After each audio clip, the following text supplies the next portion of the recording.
Halo, hari ini kita ketemu lagi. Kita hari ini mau belajar matematika wajib. Tema kita hari ini adalah statistika. Dengan subtemanya adalah kuartil data kelompok. Apa itu kuartil? Kuartil adalah membagi data menjadi 4 bagian yang sama besar.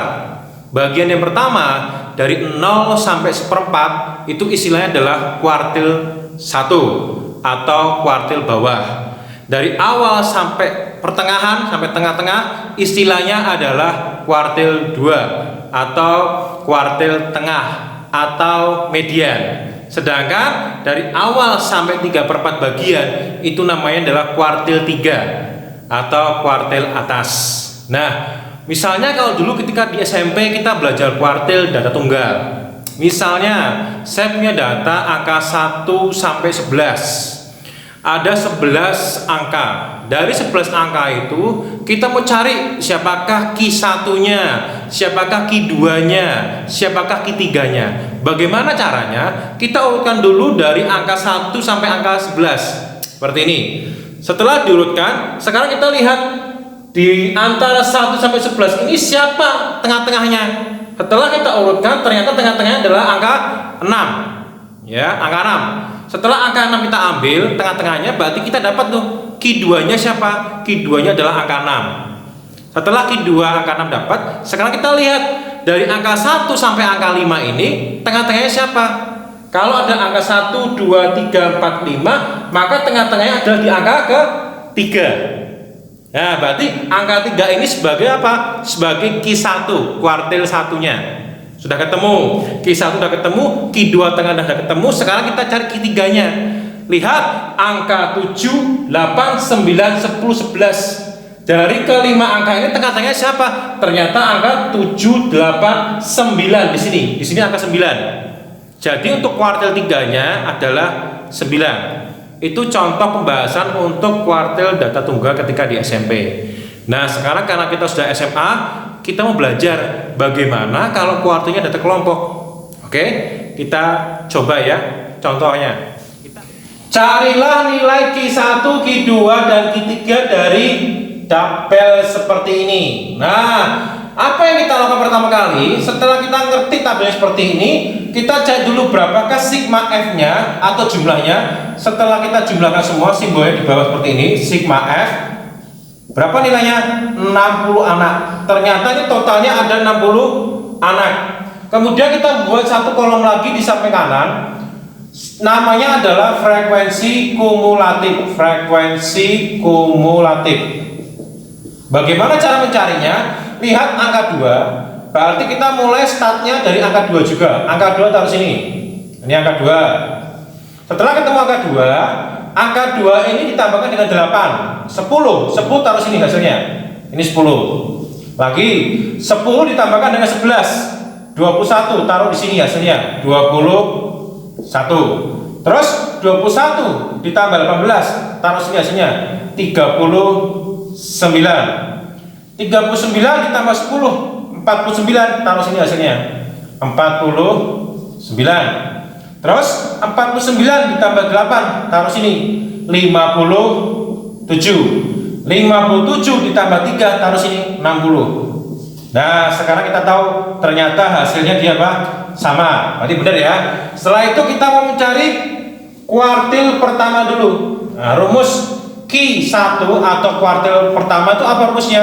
Yaitu TB tapi bawah ditambah ini kurung 1/4. Kenapa kok 1/4? Karena Q1 itu adalah 1/4. Kalau ini 2, maka dia Q2, 2/4. Kalau ini 3, berarti dia Q3, 3/4. Disesuaikan dengan konteks soalnya. 1/4 dikalikan dengan apa? Sigma F dikurangi dengan frekuensi kumulatif sebelumnya. Setelah itu dibagi dengan frekuensinya, semua hasilnya dikalikan dengan panjang kelasnya. Sebelum kita mencari Q1, sekarang kita cari dulu kelas intervalnya. Kelas interval Q1 didapat dari apa? 1/4 kali 60. Kenapa kok seperempat? Karena dia Q1. Kenapa kok 60? Karena semua datanya berjumlah 60. Seperempat kali 60 berapa?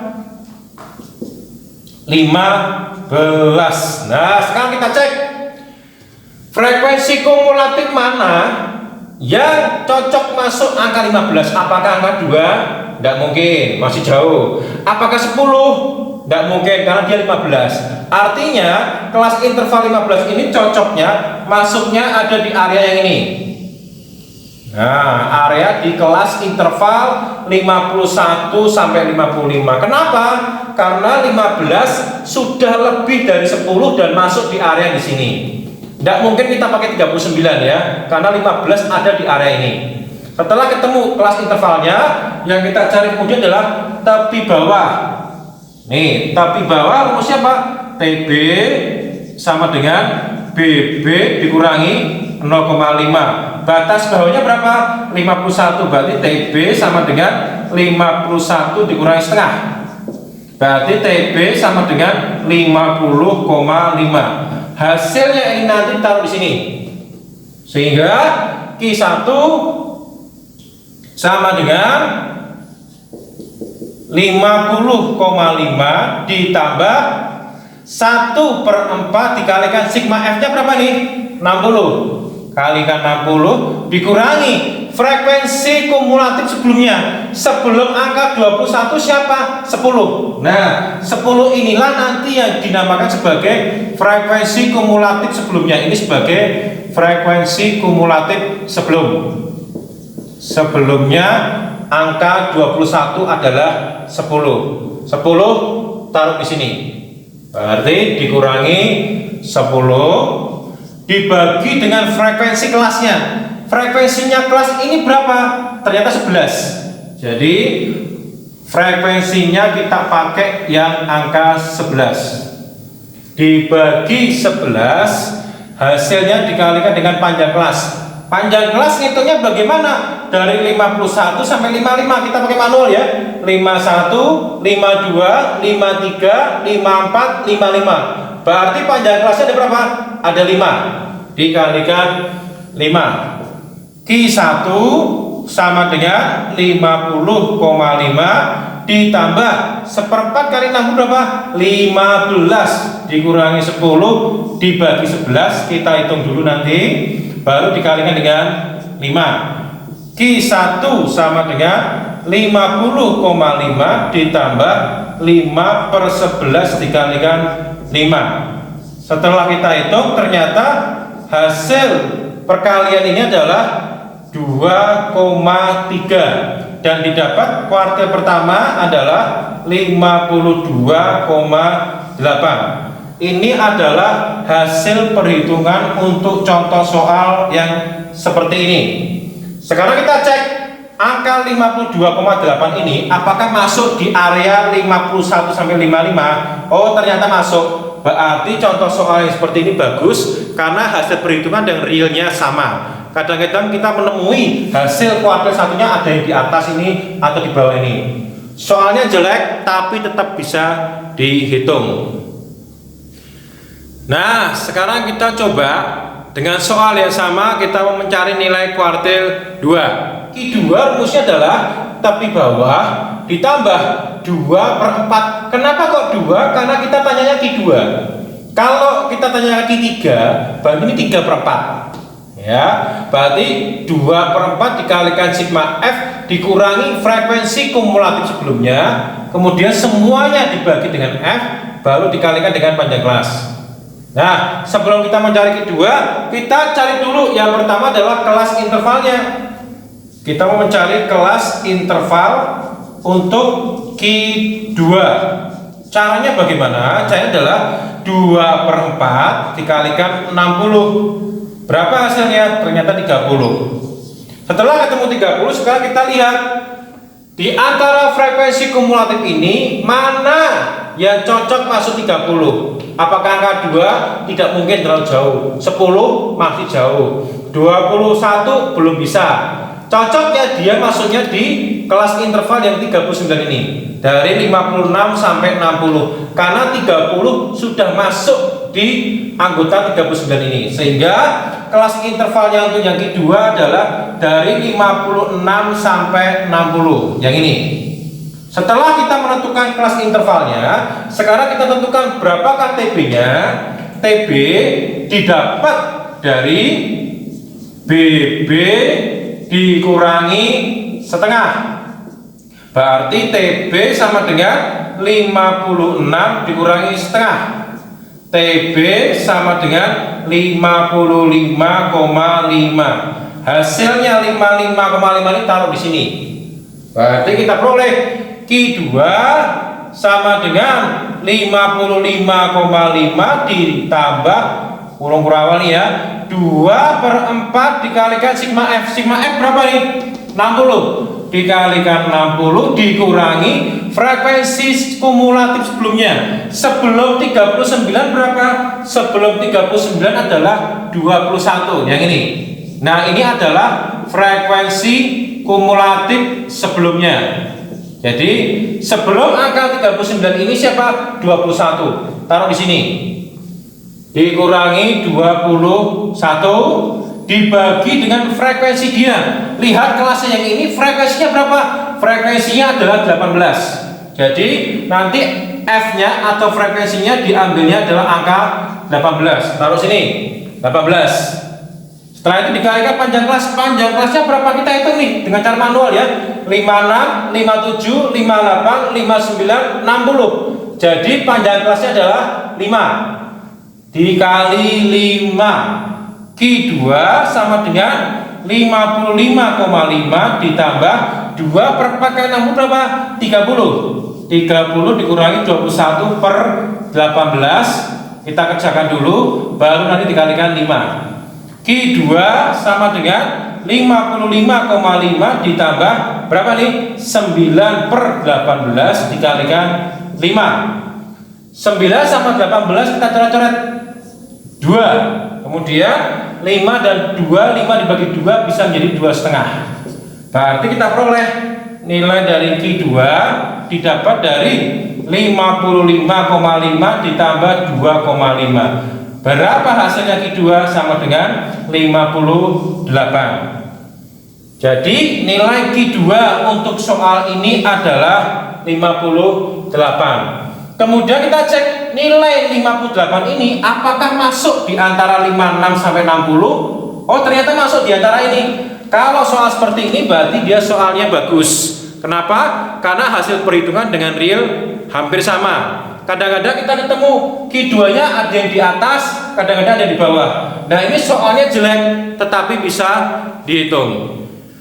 Baik, sekarang kita mau mencari nilai Q3 dari soal yang sama. Bagaimana caranya? Q3 sama dengan TB ditambah dalam kurung 3/4. Kenapa kok 3/4? Karena dia mencari Q3. Kalau misalnya ini 2/4 berarti dia Q2. Kalau ini 1/4 berarti dia Q1. 3/4 kali sigma F dikurangi frekuensi sebelumnya dibagi dengan frekuensinya yang terakhir adalah dikalikan dengan panjang kelasnya. Sebelum mencari Q3, kita cari dulu yang namanya kelas interval. Kita cari dulu kelas interval untuk Q3. Caranya bagaimana? 3/4 dikalikan 60. Berapa hasilnya? Ternyata hasilnya adalah 45. Sekarang kita cek frekuensi kumulatif mana yang di sini yang memenuhi angka 45, yang bisa dimasukin angka 45. Apakah 2? Tidak mungkin. 10? Masih nggak mungkin juga. 21? Nggak mungkin. 39? Belum sampai 45. Berarti kita cari yang bisa melebihi angka 39. Berarti yang ini 49 ya. Kenapa? Karena 45 ini sudah ada di dalam 49. Berarti kita pakai kelas interval 61 sampai 65. Ini adalah kelas interval untuk Q3. Setelah ketemu kelas intervalnya, kita cari yang namanya tepi bawah. Caranya bagaimana? TB sama dengan BB dikurangi 0,5. Berarti TB sama dengan ini kan 61. Berarti 61 dikurangi 0,5. Berapa nilainya? TB sama dengan 60,5. Nanti hasilnya ini taruh di sini. Sehingga Q3 sama dengan 60,5 ditambah 3/4 dikalikan sigma F. Sigma F-nya berapa? 60. Dikurangi frekuensi kumulatif sebelumnya. Sebelumnya angka 49 siapa? 39. Nah, angka 39 inilah yang nanti akan menjadi frekuensi kumulatif sebelum. Karena sebelumnya 49 yang merah ini adalah 39. Oke, taruh di sini, ini 39. Dibagi frekuensinya. Sekarang kita lihat frekuensi dari interval ini berapa. Ternyata 10 frekuensinya.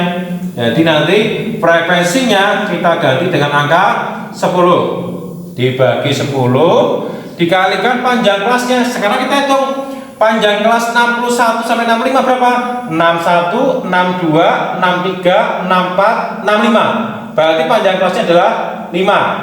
Taruh sini. Ini 5. Kita hitung lagi. Q3 sama dengan 60,5 ditambah 3/4 kali 60 berapa? 45. Dikurangi 39 dibagi 10. Nanti kita kerjakan dulu, baru dikalikan 5. Berarti Q3 sama dengan 60,5 ditambah 45 kurangi 39 berapa? 6/10 kali 5. Sekarang kita hitung 5 dan 10 bisa kita coret-coret. Kemudian 6 dan 2 bisa kita coret-coret juga. 3.